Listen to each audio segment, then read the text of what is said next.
अगर आपने अभी तक इस कहानी का पार्ट 2 नहीं देखा है तो पहले उसे जरूर देखें ताकि आपको इस कहानी की पूरी समझ आ सके।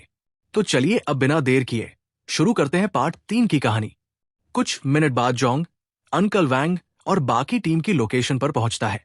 जैसे ही वो वहां पहुंचता है वो देखता है कि अंकल वैंग काफी जख्मी हो चुके हैं और वो दोनों चारों तरफ से मॉन्स्टर से घिरे हुए हैं।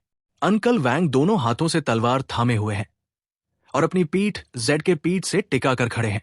जेड ने दोनों हाथ आगे बढ़ा रखे हैं और किसी भी हमले से खुद को बचाने के लिए अपनी पावर यूज करने के लिए तैयार खड़ी है। धीरे धीरे मॉन्स्टर्स तेजी से उनकी तरफ बढ़ने लगते हैं। जैसे ही वो हमला करने वाले होते हैं अंकल वैंग के जख्म से खून टपकते हुए उनके चेहरे पर गिर रहा था। वो अपने दांतों को कसते हुए एक्टक मॉन्स्टर्स को देख रहे थे। वो जेड से कहते हैं, अंकल वैंग कहता है, हर एक मॉन्स्टर पिछले वाले से ज्यादा खतरनाक होता जा रहा है। अगर ऐसे ही चलता रहा तो हम ये लड़ाई जीतकर जिंदा बाहर नहीं निकल पाएंगे। फिर वो उसकी तरफ मुड़कर कहते हैं, अंकल वैंग कहता है, तुम अभी जैंग को ढूंढो और यहां से निकल जाओ। जेड चौंक कर उसकी तरफ देखती है और बोलती है। जेड कहती है, आप क्या बोल रहे हो अंकल वैंग? इसी दौरान जब अंकल वैंग का ध्यान जेड की तरफ था एक अनडेड सोल्जर ने मौके का फायदा उठाया और जोर से भागता हुआ उन पर हमला करने दौड़ा। अंकल वैंग एक हाथ से तलवार पकड़े हुए जेड की तरफ देख ही रहे थे कि तभी उन्हें उस सोल्जर की मौजूदगी का एहसास हुआ। उन्होंने सिर घुमाया और देखा कि मॉन्स्टर की तलवार सीधा उनके सिर की तरफ आ रही है। वो सोचते हैं, ये तो बहुत बुरा हुआ। लेकिन उसी वक्त जोंग प्रकट होता है। वो हाथ बढ़ाता है और लिटिल नाइन की पॉइजनस मिस्ट का इस्तेमाल करता है। अनडेड सोल्जर की तलवार अंकल वैंग को छूने ही वाली थी कि उससे पहले वो धुंध उसके शरीर से चिपक जाती है और धीरे धीरे उसे अंदर से गलाना शुरू कर देती है। देखते ही देखते वो मॉन्स्टर खत्म हो जाता है। अंकल वैंग पीछे मुड़कर देखता है और चौंक जाता है।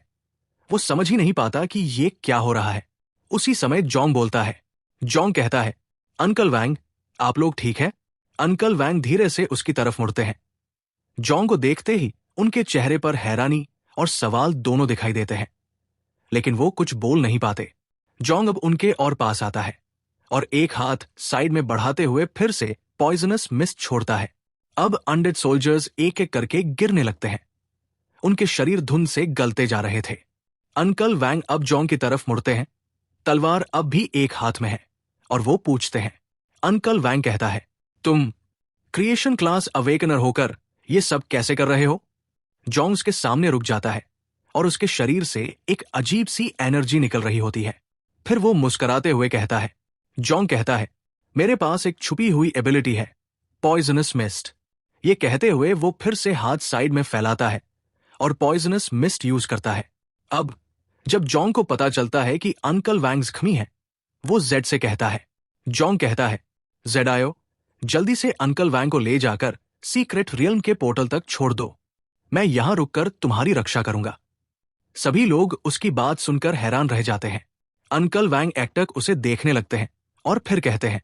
अंकल वैंग कहता है, तुम्हारे पास डिवाइन क्लास है, लेकिन ये सब बहुत ज्यादा खतरनाक है जोंग। जेड भी अब जोंग को चौंक कर देखती है और कहती है। जेड कहती है, तुम हमारे साथ चलो जोंग, ये लड़ाई अकेले मत लड़ो। उनकी बातें चल ही रही होती है कि जेड अपने होठों पर हाथ रखकर चुपचाप खड़ी रहती है। वो भी अब गंभीर हो जाती है। जोंग ने अपनी पीठ अंकल वैंग और बाकी लोगों की तरफ कर ली। उसके शरीर से एक तेज और रहस्यमयी ऊर्जा निकल रही थी। लेकिन फिर उसने हल्का सा सिर घुमाकर पीछे देखा और अंकल वैंग को आश्वासन दिया, चिंता मत करो, मैं ठीक रहूंगा। इतना कहते ही जोंग ने उनकी तरफ पूरी तरह से पीठ कर ली और उन राक्षसों की तरफ धीरे धीरे बढ़ने लगा। तभी सिस्टम की एक भारी नोटिफिकेशन सुनाई दी। सीक्रेट रियल्म की आखिरी स्टेज में मौजूद लोगों की संख्या जरूरी लिमिट पर पहुंच चुकी है। पोर्टल समन किया जा रहा है। अंकल वैंग ने ये सब देखा। जोंग दूर जा रहा था, अकेला, राक्षसों की भीड़ की तरफ।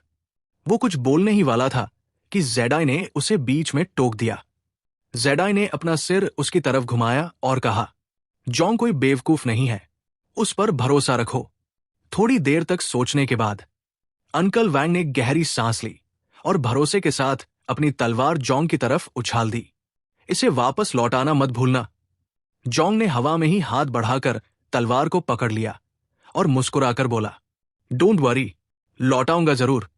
ये तलवार थी नोवाइस कॉन्करर्स स्वॉर्ड, जिसमें था 25 स्पीड पॉइंट्स, 30 स्ट्रेंथ पॉइंट्स और 2% अटैक स्पीड का बोनस। साथ ही एक पैसिव एबिलिटी भी हमेशा एक्टिव रहती थी। जोंग ने तलवार को अपने चेहरे के पास लाकर उसे गौर से देखा, फिर राक्षसों की तरफ अपनी निगाहें टिका दी। अब मजा आएगा। उसने अंकल वैंग की तलवार से पॉइजनस मिस्ट को एक्टिवेट किया और धुआं धीरे धीरे ब्लेड के चारों तरफ लिपट गया। अनडेड सैनिक अब तेजी से उस पर हमला करने दौड़े, लेकिन जोंग ने उनकी चालों को पल भर में पढ़ लिया। एक झटके में उसने उनकी तरफ कूद लगाई और तलवार घुमा दी। राक्षसों के शरीर टुकड़े टुकड़े हो गए और हर कट के साथ उनके शरीर में पॉइजनस मिस्ट फैलता गया। धीरे धीरे सारे राक्षस उसकी ताकत के आगे ढेर होते गए, क्योंकि जोंग अब कोई आम लड़ाका नहीं था, वो था द बेस्ट। जोंग लगातार अनडेड सैनिकों से लड़ रहा था, लेकिन तभी एक और ज्यादा ताकतवर मॉन्स्टर तेजी से उसकी तरफ बढ़ने लगा।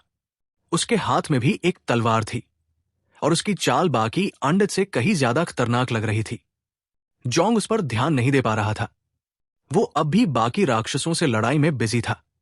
लेकिन जैसे ही जोंग ने हल्का सा सिर मोड़ा, उसे एक डरावनी रफ्तार से आता हुआ वो मॉन्स्टर दिखा।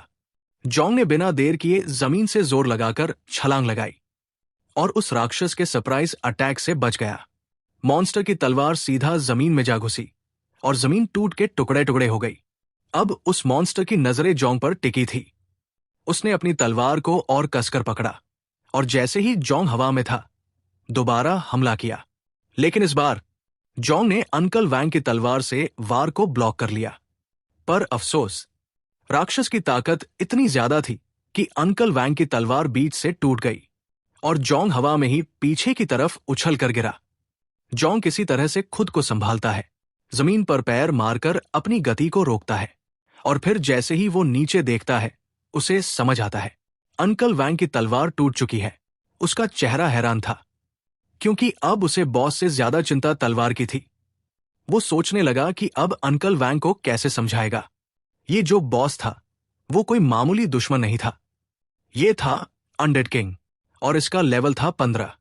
अनडेड किंग अब खड़ा था, एक हाथ में तलवार, और उसकी आंखों में साफ नजर आ रहा था खून का प्यासा गुस्सा। तभी एक पल में अनडेड किंग की बॉडी कांपने लगी और पलक झपकते ही वो जोंग के पीछे प्रकट हो गया। जोंग डर गया। उसने अब तक किसी को इतनी स्पीड में मूव करते नहीं देखा था। उसने झट से अपना सिर घुमाया और गुस्से से अनडेड किंग को घूरते हुए एक नाम पुकारा, लिटिल नाइन। अनडेड किंग की तलवार बस जोंग को लगने ही वाली थी कि लिटिल नाइन वहां प्रकट हुई और उसने सीधा उस तलवार की ब्लेड पकड़ ली।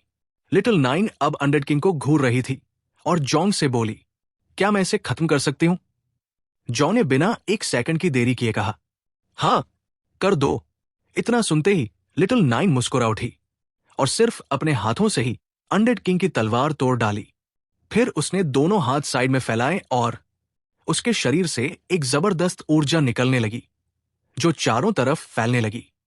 अनडेड किंग अब अलर्ट हो गया था, क्योंकि उसकी तलवार टूट चुकी थी और लिटिल नाइन की ताकत उससे कहीं ज्यादा लग रही थी।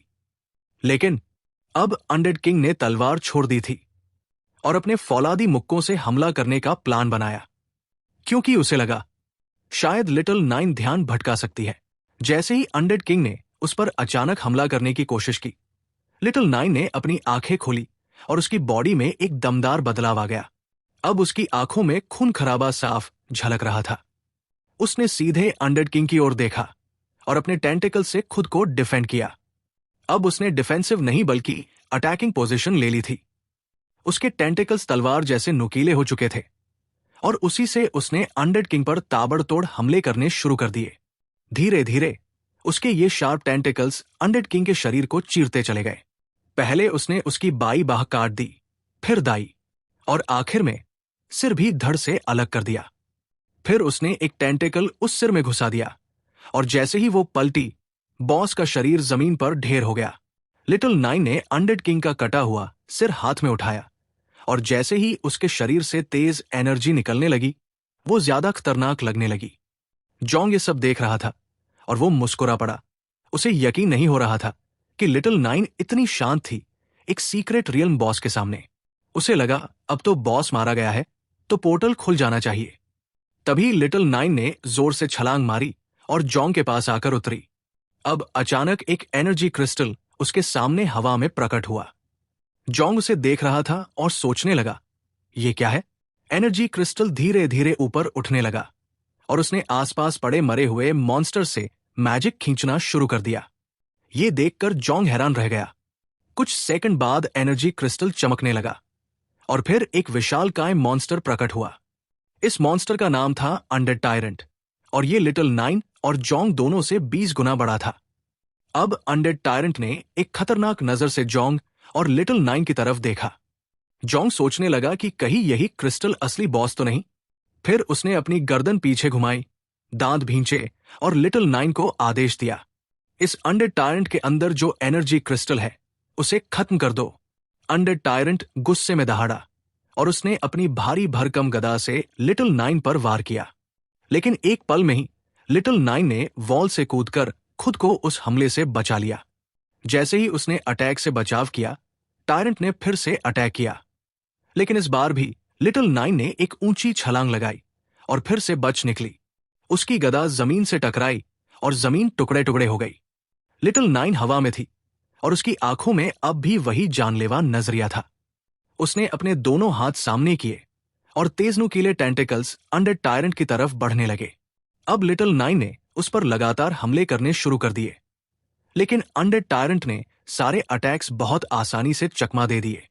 इतने बड़े आकार के बावजूद इतनी स्पीड देखकर जॉन्ग पूरी तरह चौंक गया। अब उसने नीचे जमीन की तरफ देखा। वहां मलबे के बीच कुछ पौधे दिखे। तभी उसे याद आया कि उसके पास डिवाइन क्रिएशन क्लास की पावर है, स्पिरिचुअल मास्टर। अब वो सोचने लगा, मेरे पास बस एक ही मौका है,